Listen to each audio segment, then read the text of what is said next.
Sumobra na nga ang init ngayong panahon. Sobrang nakakabalas na at parang sarap-sarap mag-swimming. Kaya naman nagyakag ako sa GC namin na swimming tayo. Nakakasan ko pangalan sa GC namin. Nagulat ako kasi nakarinig agad ako ng sigaw. Nabasa pala agad ni Kappa Girl at sobrang excited siya. Tara, dito mag-swimming tayo sa Ilaya Resort, yung maraming bubbles. Oh, Kappa Girl, bakit excited ka na?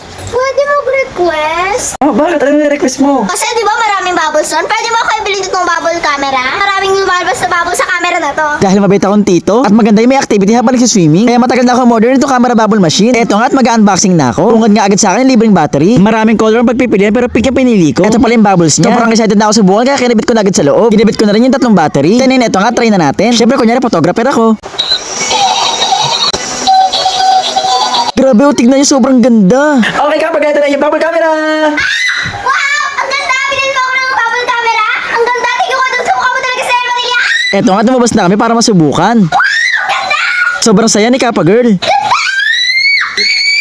Sobrang enjoy at sobrang sapo siya dahil sobrang daming bubbles na nalabas. Lalo nung sarap tayong camera bubble machine! Pinakita nga din ni Kappa Girl itong bubble machine kay Mama Dukes tsaka kay Crystal Maiden. Pwede nga rin pala ito sa loob ng bahay. Itong pambata pang matanda, tinan nyo na sobrang saya nila. Ito pa malupit, pwede na siya sa dilim. Sinailo siya, tinan nyo, sobrang ganda. O, di ba Kappa Girl, ang ganda nitong bubble machine. Ano masasabi mo sa bubble machine? Ang ganda! Thank you, Tito Dong Salvi na naman ako nitong camera bubble machine! Kamukha mo talaga sa Manila!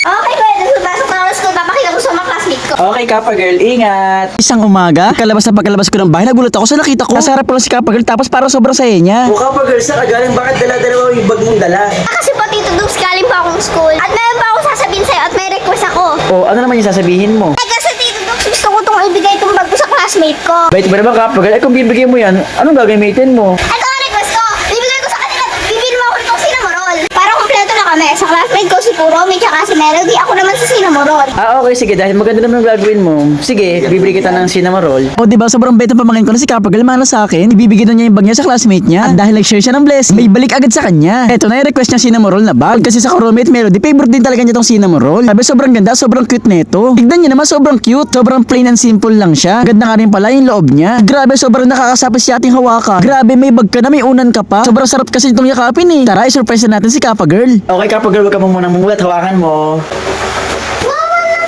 Mulat ka na. Cinnamoroll! Ang ganda! Favorite ko pa naman si cinnamoroll.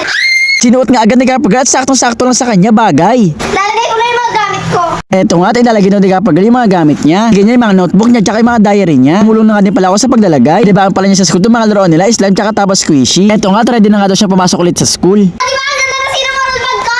Okay, good. Dahil meron akong cinnamoroll bag, bibigay ko na to sa mga classmate ko. Okay, papasok pa ako ng school, papakita ko sa mga classmate ko. Okay, Kappa Girl, ingat.